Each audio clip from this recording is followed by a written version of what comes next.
Capítulo 22.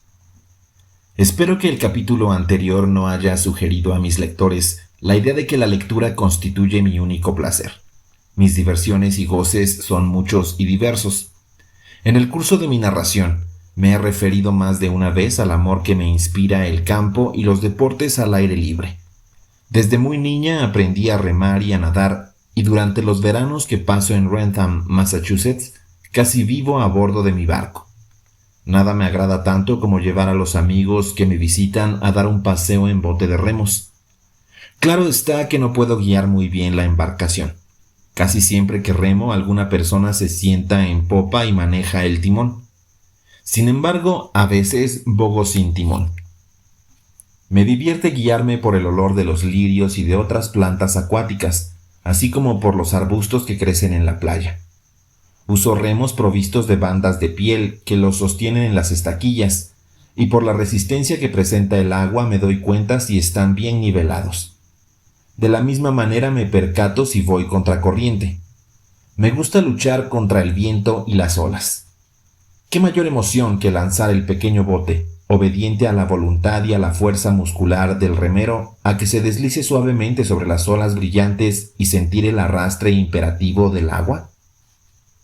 También me gusta bogar en canoa, y tal vez el lector sonría si digo que me subyuga hacerlo en noches de luna. Es verdad que no puedo ver la luna que asciende por detrás de los pinos y pasa furtivamente entre las nubes, dejando sobre la superficie del agua una ruta iluminada que hemos de seguir. No la veo, pero sé que está allí, y al recargarme en los cojines con una mano en el agua, me parece sentir el rielar de su ropaje al pasar. Algunas veces los pececillos audaces se deslizan por entre mis dedos, y con frecuencia un lirio acuático me roza tímidamente. Al abandonar el amparo de alguna ensenada o de un estuario, no es raro que de pronto sienta la amplitud del espacio. Parece envolverme una tibieza luminosa. Jamás puedo descubrir si viene de los árboles calentados por el sol o del agua. He llegado a tener esa misma sensación extraña aún en medio de la gran ciudad. Me ha invadido repentinamente en días fríos y tempestuosos, así como de noche. Es como el beso de unos labios cálidos. Mi diversión favorita es navegar. En el verano de 1901 visité Nueva Escocia y entonces tuve nuevas oportunidades de conocer el mar. Después de pasar algunos días en la tierra de Evangelina, alrededor de quien tejiera su hechizo el bello poema de Longfellow, la señorita Sullivan y yo procedimos a Halifax, donde permanecimos casi todo el verano. La bahía se convirtió en nuestra fuente de alegría y en nuestro paraíso. Qué deliciosos paseos en barco hasta Bedford, Basing, a la isla McNab, y a York Redoubt y a Northwest Arm. Y por las noches, qué horas tan tranquilas y maravillosas pasamos a la sombra de los grandes buques de guerra. Todo fue tan interesante y tan bello.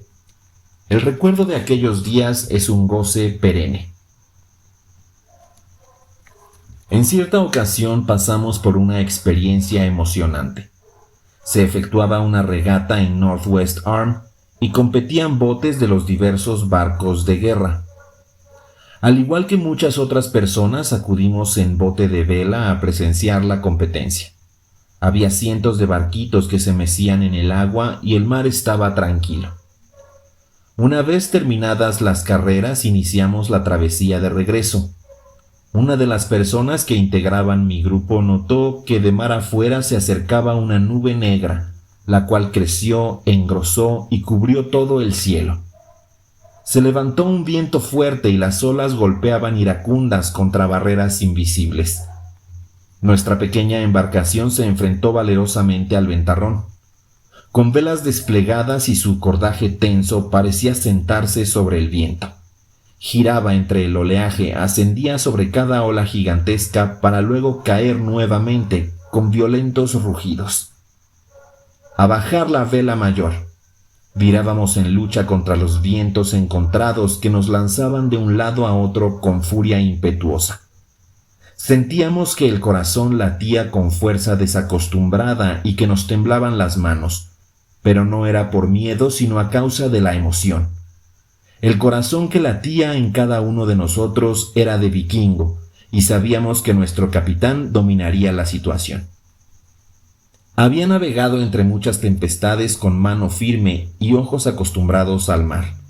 Las embarcaciones grandes y los cañoneros que se encontraban en la bahía saludaron, y los marineros gritaron su admiración por el único botecito que se atrevió a arrostrar la tempestad. Por fin, ateridos de frío, cansados y hambrientos, llegamos a nuestro muelle.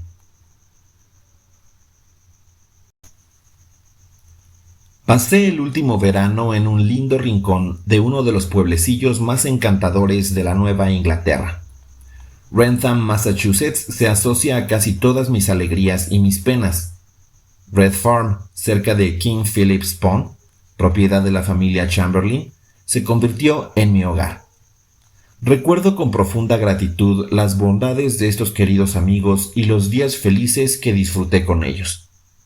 La dulce compañía de los niños del matrimonio Chamberlain construyó un verdadero gozo para mí. Tomaba parte en todos sus deportes, en sus paseos a pie por el bosque, en sus juegos acuáticos. Me viene a la memoria el parloteo de los pequeños y cómo gozaban con las historias de duendes y de gnomos, de héroes y de osos marrulleros que yo les refería. El señor Chamberlain me inició en los misterios de los árboles y de las flores silvestres, hasta que con los sentidos del amor pude oír fluir la savia del roble y ver las hojas brillar al sol. Así fue que, tal como las raíces, escondidas en la oscura tierra, participan del júbilo de las altas ramas y conciben la luz del sol, los amplios espacios del aire y las cosas aladas, por simpatía hacia la naturaleza, así yo también rendí testimonio de cosas no vistas. Creo que todos tenemos capacidad para comprender las impresiones y emociones que ha experimentado la humanidad desde el principio. Cada individuo conserva un recuerdo subconsciente de la tierra cubierta de verdor y de aguas susurrantes, y ni la ceguera ni la sordera pueden robarle ese don que nos viene de generaciones pasadas. Tal capacidad heredada es una especie de sexto sentido, un sentido del alma que ve, oye y siente al mismo tiempo. En Wrentham tengo muchos árboles amigos. Uno de ellos, un roble espléndido, es mi orgullo especial. Llevo a todos mis demás amigos a que vean ese árbol rey. Se yergue sobre un risco que sobresale por encima de King Philip's Pond, y los conocedores dicen que seguramente habrá estado allí 800 o 1000 años. Existe la tradición de que a su sombra King Philip, el heroico jefe indio, miró la tierra y el cielo por última vez. Tuve otro árbol amigo, más dulce y accesible que el gran roble, un tilo que crecía en el patio de Red Farm.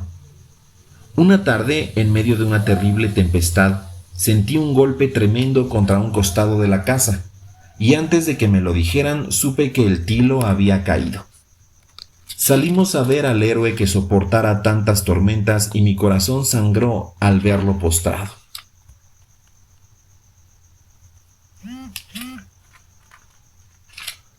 No debo olvidar que he de hacer un relato especial del pasado verano. En cuanto terminé mis exámenes, la señorita Sullivan y yo nos encaminamos hacia aquel rincón verde, donde teníamos una cabaña al lado de uno de los 3 lagos que han dado fama a Wrentham. Allí los largos días soleados eran del todo míos. Cuanto se relacionaba con el trabajo, la universidad y la ciudad ruidosa, quedó relegado a segundo término. En Wrentham captamos ecos de lo que sucedía en el mundo: guerra, alianza, conflicto social. Supimos de la guerra cruel e innecesaria que se desarrollaba en el lejano Pacífico y supimos de la lucha entre el capital y el trabajo. Comprendimos que más allá de la frontera de nuestro Edén, los hombres, en lugar de gozar de una fiesta, escribían la historia con el sudor de su frente. Pero no hacíamos mucho caso. Aquellas eran cosas pasajeras. En nuestro Edén había lagos y bosques, amplios campos tachonados de margaritas y praderas perfumadas, todo lo cual perduraría eternamente. Muchas personas que suponen que todas las sensaciones nos llegan a través de los ojos y de los oídos, se sorprenden de que yo encuentre alguna diferencia entre caminar por las calles citadinas y caminar por veredas campestres, a no ser tal vez por la falta de pavimento. Olvidan que todo mi cuerpo percibe las condiciones que imperan a mi alrededor. Los ruidos de la ciudad flagelan los nervios de mi rostro. Siento la marcha incesante de una multitud no vista y el tumulto disonante hostiga mi alma. El golpeteo de los vehículos pesados sobre el pavimento duro y el monótono estruendo de las máquinas torturan aún más los nervios si la persona que los soporta no cuenta al mismo tiempo con la diversión que a los ojos videntes proporciona el aspecto cambiante de las calles ruidosas. En el campo solamente se ven las bellas obras de la naturaleza y el corazón no se entristece con el espectáculo de la lucha cruel que por la mera existencia se desarrolla en la ciudad congestionada. En varias ocasiones he visitado las calles angostas y sucias donde vive la gente pobre, y me indigna pensar que personas buenas puedan vivir contentas en casas magníficas y que crezcan fuertes y bellas mientras otras, condenadas a pasarse la vida en alojamientos inmundos y carentes de sol, se convierten en seres feos, marchitos y serviles. Los niños mal vestidos y subalimentados que se apiñan en los callejones sucios huyen de la mano extendida como de un golpe. Esas pobres y queridas criaturitas se acurrucan en mi corazón y me infligen un dolor continuo. También hay hombres y mujeres retorcidos y deformados. He tocado sus manos duras y ásperas y me he dado cuenta de que su existencia es una lucha interminable, una serie de arrebatiñas y de intentos fallidos por lograr algo. Para ellos hay una disparidad enorme entre el esfuerzo y la oportunidad. Decimos que el aire y el sol son dones de Dios para todos, pero ¿es eso cierto? El sol no llega a las callejuelas oscuras de la ciudad donde el aire está contaminado. Hombre, ¿cómo puedes olvidar a tu hermano, amontonar obstáculos en su camino y luego decir, danos hoy nuestro pan de cada día, si no hay pan para tu hermano? Sería maravilloso que los hombres abandonaran la ciudad con su esplendor y su tumulto y su oro, para regresar a los bosques y a los campos, a un modo de vivir sencillo y honesto. Entonces sus hijos crecerían erguidos como árboles nobles, y sus pensamientos tendrían la pureza y la dulzura de las florecillas del camino. Es imposible no pensar en todo esto cuando regreso al campo después de pasar un año de trabajo en la ciudad.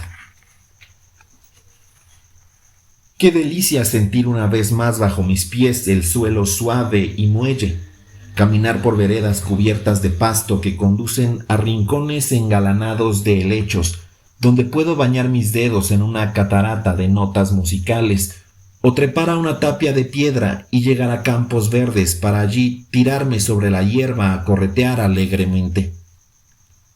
Lo que más me agrada es pasear a pie, y en segundo lugar un paseo en bicicleta. Es magnífico sentir el viento en la cara y el movimiento del muelle de mi cabalgadura de metal. La carrera rápida me hace sentirme orgullosamente fuerte y boyante, y con el ejercicio mi pulso danza y mi corazón canta. Siempre que puedo, ya sea el paseo a pie, en bicicleta o en barco, llevo conmigo a mi perro. He tenido muchos perros amigos, enormes mastines, perritos de agua con ojos aterciopelados, perdigueros conocedores del campo y terriers feos y honrados. Actualmente el dueño de mi cariño es uno de estos últimos. Posee un largo pedigrí, una cola chueca y la facha más graciosa que pueda encontrarse en el reino perruno. Mis amigos perros parecen comprender mis impedimentos físicos y siempre permanecen juntito a mí si estoy sola. Amo sus modales cariñosos y el meneo elocuente de su cola. Cuando la lluvia me obliga a permanecer en casa, me divierto al igual que otras muchachas. Me gusta tejer gancho o agujas. Leo como prefiero hacerlo, sin método ni plan. Una línea aquí, una página allá. O tal vez juego al ajedrez o a las damas con algún amigo. Tengo un tablero especial. Los cuadros están recortados de manera que las piezas se sostienen firmemente en su lugar. Las damas negras son planas, las blancas curvadas en su parte superior. Cada ficha tiene un agujero en el centro en el cual se puede colocar una perilla de metal que sirve para distinguir al rey de las fichas comunes. Las de ajedrez son de dos tamaños, más grandes las blancas que las negras, de manera que con pasar la mano levemente sobre las piezas después de que mi contrincante ha efectuado su juego, puedo percatarme de su maniobra. Cuando mueve una pieza percibo una vibración y sé que es mi turno. Si acaso me encuentro sola y sin deseo de actividad, juego solitarios que me gustan mucho. Uso barajas que tienen un signo braille realzado en una esquina que me indica el valor de la carta. Si hay niños cerca, juego con ellos, lo cual me encanta. Para mí la criatura más pequeña es un compañero excelente y me complace afirmar que, por lo general, mi compañía agrada a los niños. Me guían de un lugar a otro para enseñarme las cosas que les interesan. Naturalmente, los pequeñines no conocen el alfabeto dactilológico, pero logro entender el movimiento de sus labios. Si fallo, ellos recurren a la mímica. Algunas veces me equivoco y hago lo contrario de lo indicado, y entonces los chicos se ríen y repiten la pantomima. Con frecuencia les relato cuentos y les enseño algún juego. Pasan las horas aladas y nosotros somos buenos y felices. Los museos y las tiendas de arte son también fuentes de placer y de inspiración. Sin duda parecerá extraño a muchos el que la mano sin ayuda de la vista pueda sentir la acción, el movimiento y la belleza de un mármol frío. Sin embargo, es verdad que al pasar la mano por las grandes obras de arte siento un goce auténtico. Con las puntas de los dedos sigo las líneas y las curvas que me descubren el pensamiento y la emoción retratados por el artista. Percibo en el rostro de dioses y héroes el odio, el valor y el amor, de igual manera que los descubro en los rostros humanos que se me permite tentar. En la postura de Diana percibo la gracia, la libertad del bosque y el espíritu que doma al león de la montaña, así como las pasiones más feroces. Mi alma se recrea en el reposo y en las curvas graciosas de la Venus, y los bronces de Barré me revelan los secretos de la selva.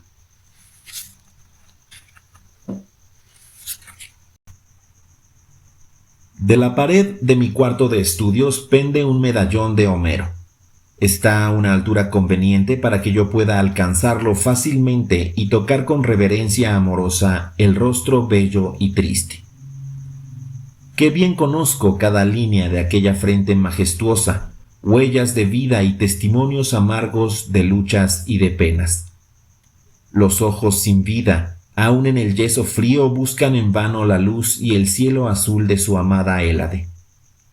La boca es bellísima, firme, pura y tierna. Es el rostro de un poeta, de un hombre que conoce el dolor. Y qué bien comprendo el dolor de su ceguera, la noche perpetua en que vivió. Ah, oscuridad, oscuridad en pleno meridiano, oscuridad irrevocable, total eclipse, sin esperanza alguna de que llegue el día. En la imaginación oigo cantar a Homero que con paso incierto va de campamento a campamento, cantando la vida, el amor, la guerra y los magníficos triunfos de una raza noble. Fue el suyo un canto glorioso que obtuvo para el poeta ciego una corona inmortal y la admiración de todos los tiempos. A veces me pregunto si no será más sensible la mano que el ojo a las bellezas de la escultura. Creería que la mano siente más sutilmente de lo que el ojo ve el rítmico fluir de las líneas y de curvas. pero sea como fuere, sé que me es posible sentir el latido del corazón de los antiguos griegos en sus dioses de mármol.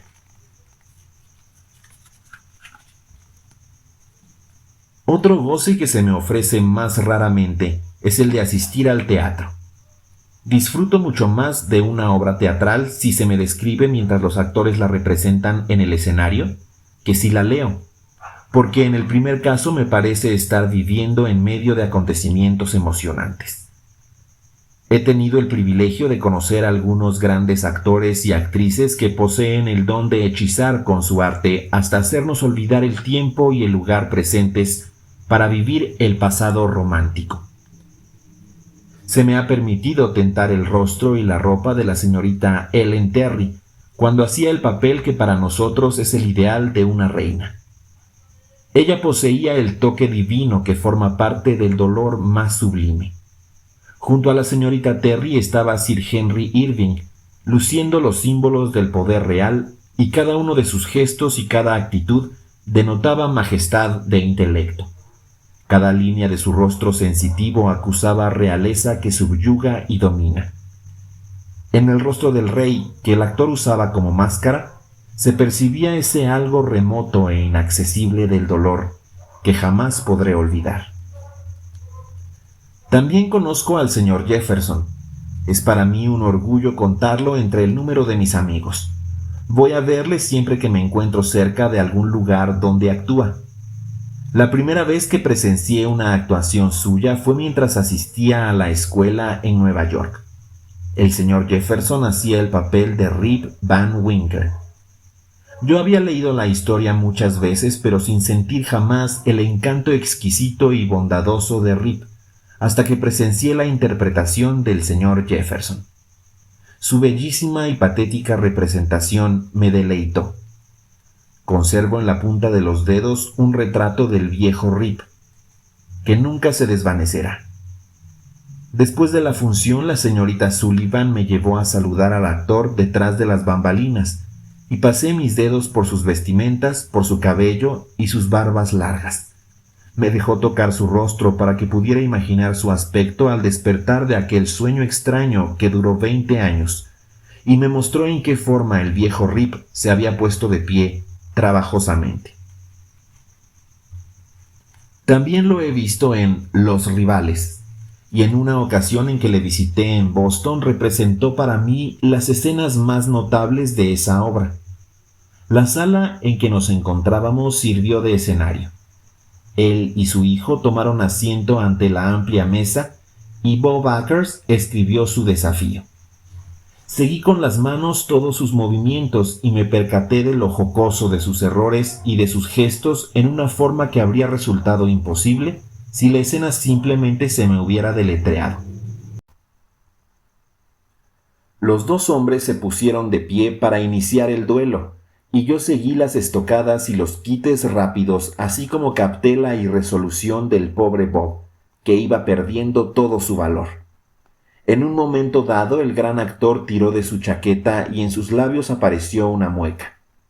Al instante me sentí transportada a la aldea de Falling Water y percibí contra mi rodilla la cabeza lanuda de Schneider. El señor Jefferson recitó los mejores diálogos de Rip Van Winkle en los que las lágrimas suceden a las sonrisas. Me pidió que le indicara hasta donde me fuera posible los ademanes y la acción que deberían acompañar los parlamentos. Desde luego no tengo el menor sentido de la acción dramática y no podría más que adivinar, pero él con aire magistral unió la acción a la palabra. El suspiro de Rip al murmurar, ¿tan pronto se olvida al hombre que se ha ido? La congoja con que busca a su perro y su rifle después del largo sueño, y su irresolución cómica antes de firmar el contrato con Derrick. Todo esto parecía una parte de la vida misma, es decir, de la vida ideal, en la que las cosas suceden como creemos que debieran suceder. Conservo un claro recuerdo de la primera vez que asistí al teatro. Fue hace 12 años. La pequeña actriz Elsie Leslie se encontraba en Boston y la señorita Sullivan me llevó a verla en El Príncipe y el Mendigo, Jamás podré olvidar la alegría y la pena entretejidas en la bella obrita, ni la niña extraordinaria que encarnó la figura principal. Después de la función se me permitió verla en su camerino, todavía con su regio atuendo. Habría sido difícil encontrar una niña más linda y encantadora que Elsie, con la nube dorada de su cabello que flotaba sobre sus hombros y su sonrisa alegre, sin indicios de timidez o de fatiga, a pesar de que había trabajado ante un público extraordinariamente numeroso. Yo apenas estaba aprendiendo a hablar. Con anterioridad había repetido su nombre muchas veces hasta pronunciarlo correctamente. Mi alegría fue inmensa al ver que ella entendía las pocas palabras que le dije y que sin titubear tendía su mano para saludarme. ¿No es verdad que la vida, con todas sus limitaciones, en muchos puntos llega a tocar la vida del mundo bello? Por doquiera hay maravillas, aun en la oscuridad y en el silencio, y yo aprendo a estar contenta en las circunstancias en que me encuentro. Es verdad que a veces, cuando me siento sola ante la puerta cerrada de la vida, me envuelve como niebla fría una sensación de aislamiento. Más allá están la luz, la música y las dulces compañías, pero me está vedado entrar. El destino callado e inmisericordia ataja el camino. Quisiera apelar su imperioso decreto, porque mi corazón todavía es rebelde y apasionado, pero mis labios rehúsan pronunciar las palabras amargas y fútiles que vuelven a caer en el corazón como lágrimas no derramadas. El silencio se adueña de mi alma. Poco después aparece la esperanza sonriente y murmura: hay alegría en el olvido de sí mismo. Así es que procuro hacer que la luz en otros ojos sea mi sol, la música que llega a otros oídos mi sinfonía, y la sonrisa de otros labios mi felicidad.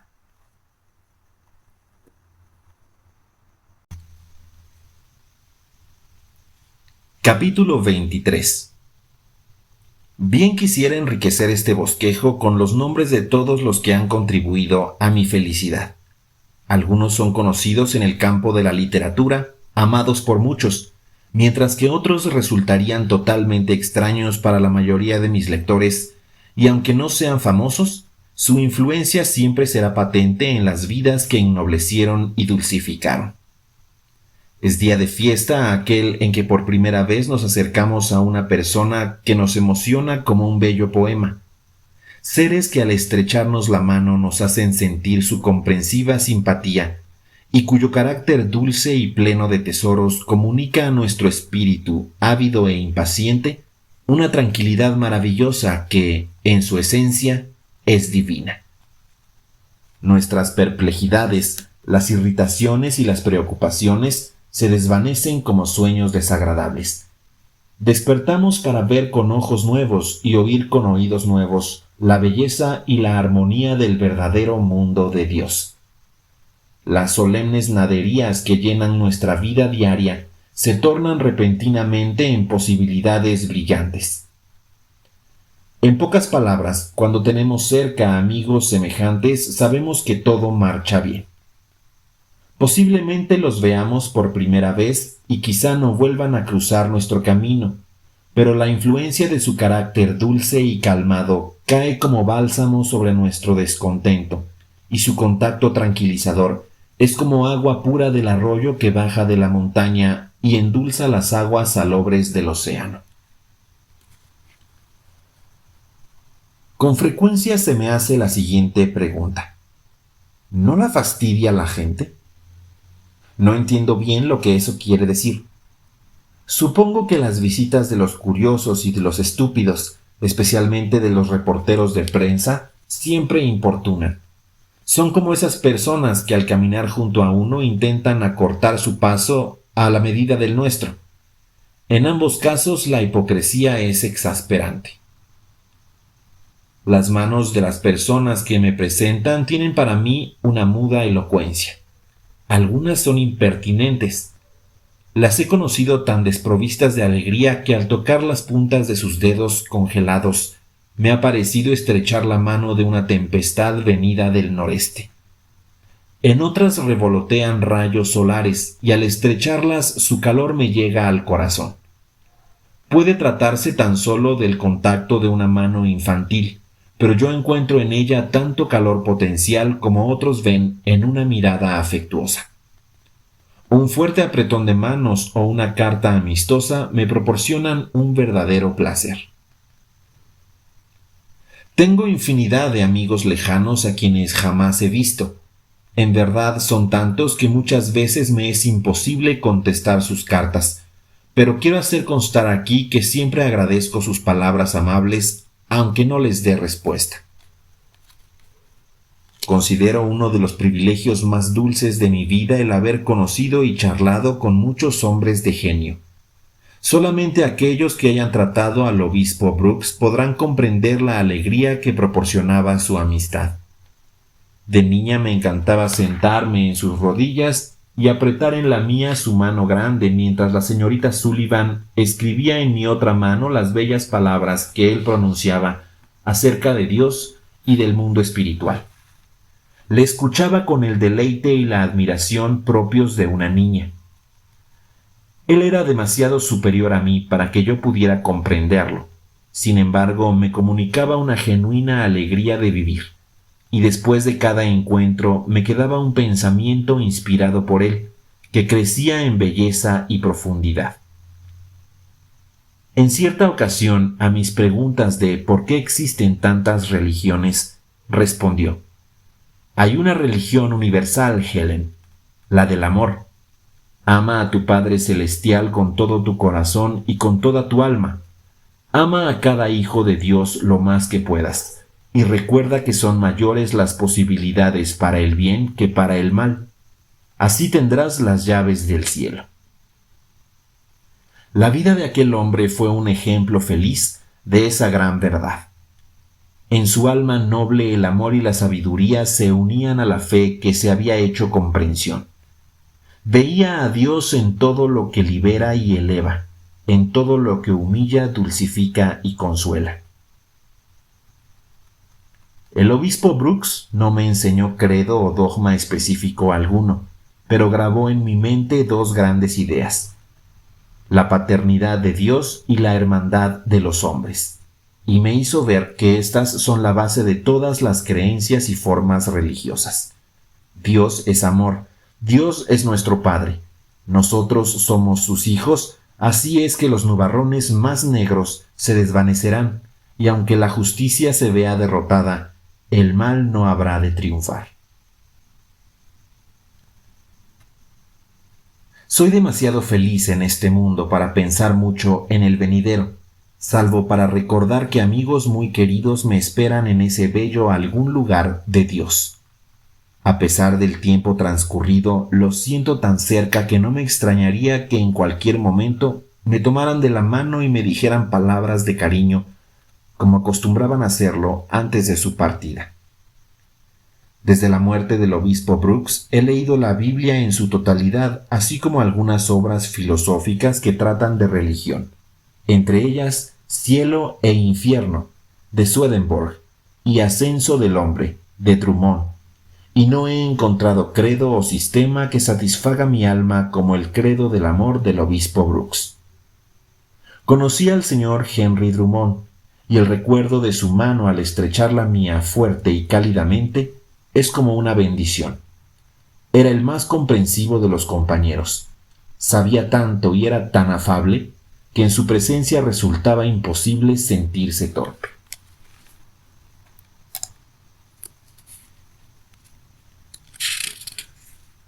Bien recuerdo la primera vez que vi al doctor Oliver Wendell Holmes. Nos invitó a la señorita Sullivan y a mí a visitarlo una tarde de domingo. Fue a principios de primavera, poco después de que yo hube aprendido a hablar. En cuanto nos presentamos en su casa, se nos hizo pasar a su biblioteca, donde le encontramos sentado en un gran sillón junto a la chimenea. Ardían chisporroteando algunos leños. El doctor Holmes nos dijo que había estado pensando en tiempos pasados. Y escuchando el murmullo del río Charles, comenté. Sí, respondió. El río me trae muchos recuerdos amables. La habitación olía a piel y a tinta de imprenta, lo cual me indicaba que había allí muchos libros. Instintivamente extendí los brazos en busca de ellos.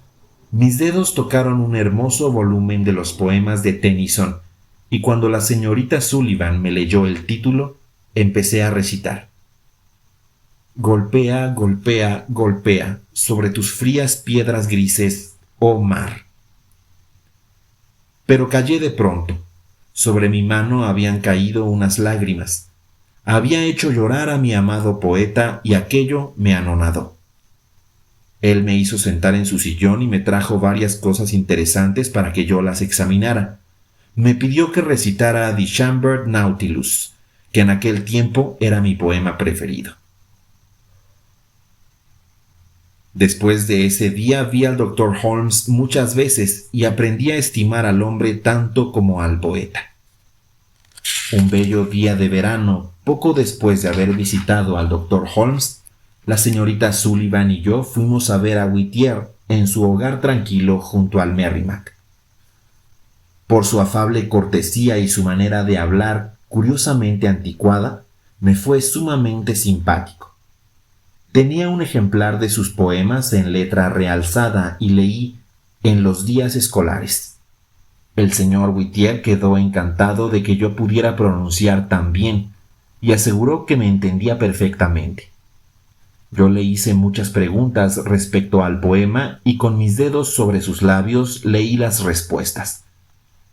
Me dijo que él era el niño del poema, que el nombre de la niña era Sally y muchas otras cosas que no recuerdo. También recité Laus Deo, y al pronunciar los últimos versos él puso en mis manos una estatuilla de un esclavo en cuclillas, de cuyos pies y manos se desprendían los grilletes, como en el caso de Pedro cuando el ángel lo sacó de la prisión. Después pasamos a su estudio, y para mi maestra escribió unas líneas que expresaban admiración por su labor. Me dijo, «Es vuestra redentora espiritual». Enseguida me condujo a la puerta y me besó con ternura en la frente. Le prometí visitarlo de nuevo al siguiente verano, pero él murió antes de que yo cumpliera mi promesa. El doctor Edward Everett Hale es uno de mis más antiguos amigos. Lo conozco desde que yo tenía 8 años y mi afecto por él ha aumentado con el tiempo. Su comprensión tierna ha sido un gran apoyo para la señorita Sullivan y para mí en momentos de preocupación y de pena, y su brazo fuerte nos ha conducido a través de caminos ásperos. Lo mismo que ha hecho por nosotros hizo también por miles de personas que se han tenido que enfrentar a duras tareas. Ha llenado los viejos odres del dogma con el vino nuevo del amor y enseñado a los hombres a creer, a vivir y a ser libres. Su propia vida ilustra bellamente sus enseñanzas. Amor a la patria, benevolencia hacia los más humildes de sus hermanos y un deseo sincero de progresar y de elevarse. Ha sido un profeta e inspiración para los hombres, tremendo hacedor del verbo, amigo de toda su raza. Dios lo bendiga. Ya me he referido a mi primer encuentro con el doctor Alexander Graham Bell. Desde entonces he pasado muchos días felices en su compañía, tanto en Washington como en la hermosa casa que posee en el corazón mismo de la isla Cape Breton, cerca de Baddeck, la aldea a la que dio fama el libro de Dudley Warner. Allí, en el laboratorio del Dr. Bell o en los campos a orillas del gran Braddoor, viví muchas horas de deleite al escucharle. Me hablaba de sus experimentos y juntos hicimos ascender y volar las cometas por medio de las cuales espera descubrir las leyes que habrán de regir el vuelo de las naves aéreas en el futuro. Posee vastos conocimientos en muchos campos de la ciencia y domina el arte de hacer interesante todo tema que expone, hasta las teorías más absurdas. Hace sentir al que le escucha que si dispusiera de algo más de tiempo podría ser como él, inventor. Tiene además su lado humorístico y su vena poética. Los niños son su pasión dominante. Para él, el colmo de la felicidad es tener en brazos a un niño sordo. Su obra en bien de los sordos perdura y será una bendición para futuras generaciones infantiles. Le amamos tanto por lo que él mismo ha logrado como por lo que ha hecho que otros alcancen. En el curso de los 2 años que pasé en Nueva York, tuve múltiples oportunidades de conversar con personajes distinguidos de quienes había oído hablar con frecuencia, pero sin pensar que llegaría a conocerlos. La mayoría de ellos me fue presentada en la hermosa residencia de mi buen amigo el señor Lawrence Houghton. Tuve la dicha de visitar al matrimonio Houghton, de ver su biblioteca y de leer los hermosos sentimientos e ideas brillantes que algunos amigos talentosos escribieron para ellos. Se ha dicho del señor Houghton, y con verdad, que posee la virtud de inspirar los más altos pensamientos y los sentimientos más bondadosos.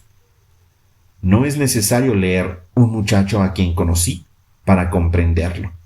Es el hombre más generoso y de carácter más dulce que he conocido, amigo sincero en todas las circunstancias. Deja huellas de su afecto tanto en la vida de los perros como en la de sus congéneres. La señora Houghton es una amiga sincera. A ella le debo mucho de lo que para mí es más valioso y dulce. Con frecuencia me ha aconsejado y ayudado en mis estudios universitarios. Si tropiezo con dificultades y me invade el desaliento, sus cartas me dan valor y nuevos bríos, porque ella es de esas personas de quienes se aprende que una dura obligación cumplida facilita la siguiente. El señor Houghton me presentó a muchos amigos literarios, entre ellos los más distinguidos son William Dean Howells y Mark Twain. También conocí a los señores Richard Watson Gilder y Edmund Clarence Stedman. Además tuve la suerte de conocer al señor Charles Dudley Warner, amigo queridísimo y maravilloso narrador de cuentos, tan bondadoso y comprensivo que se puede decir que amaba a todos los seres vivientes y al prójimo como a sí mismo. En cierta ocasión fue a visitarme acompañado de aquel querido cantor de los bosques, el señor John Burroughs. Todos eran afables y simpáticos, y yo me deleité tanto con sus modales como con la brillantez de sus ensayos y poemas. No me era posible seguir la conversación de aquellos literatos que saltaban de un tema a otro, se enredaban en discusiones profundas y jugueteaban brillantemente con epigramas y con chistes. Me sucedía lo que al pequeño Ascano, que seguía con pasos desiguales la marcha de Eneas hacia los grandes destinos. En cambio, ellos me dirigían frecuentes palabras afables. El señor Gilder me habló de sus viajes a la luz de la luna por el vasto desierto de las pirámides, y en una carta que me escribió, hizo una marca profunda debajo de su firma para que yo la pudiera sentir con los dedos. Esto me recuerda que el Dr. Hale firmaba sus cartas para mí en braille, haciendo las perforaciones con alfiler. En los labios de Mark Twain leí 1 o 2 de sus mejores cuentos. Su modo de pensar, de decir y de comportarse es distinto al de los demás. Cuando me estrecha la mano siento el centellear de su mirada. Hasta cuando expresa su sabiduría escéptica en tono indescriptiblemente gracioso, da la impresión de que su corazón es una tierna ilíada de comprensión humana. Las otras personas interesantes que conocí en Nueva York forman legión, entre ellas la señora Mary Mapes Dodge, amada directora de St. Nicholas, y la señora Riggs, Kate Douglas Wiggin, dulce autora de Patsy. Me hicieron obsequios que son reflejos de sus corazones, libros que contienen sus pensamientos, cartas en las cuales se aprecia la luminosidad de sus almas, y fotografías que me deleitan cada vez que me las describen. Pero no dispongo de espacio suficiente para mencionar a todos mis amigos. En verdad hay cosas relativas a ellos que están escondidas por alas de querubines, demasiado sagradas para confiarse a la fría letra de imprenta. He titubeado antes de hablar de la señora Lawrence Houghton. Mencionaré únicamente a otros dos amigos. Una es la señora William Thaw, de Pittsburgh, a quien visité en su hogar de Lyndhurst. Dedica su vida a buscar la felicidad de los demás y su generosidad, así como sus sabios consejos, jamás han fallado a mi maestra y a mí en todos los años que la hemos tratado. También debo mucho a otro amigo bien conocido por su gran habilidad para dirigir grandes empresas y a quien todos respetan. Afable con todo el mundo, va por la vida haciendo el bien, silenciosamente y sin exhibicionismos. Pertenece a ese círculo de hombres prestigiosos que no debo mencionar, pero quisiera agradecer su generosidad y su interés afectuoso porque gracias a él pude estudiar en la universidad. Como se ha visto, mis amigos constituyen la historia de mi vida. De mil maneras han convertido mis males físicos en privilegios maravillosos y han hecho posible que yo camine serena y felizmente a la sombra de mis impedimentos.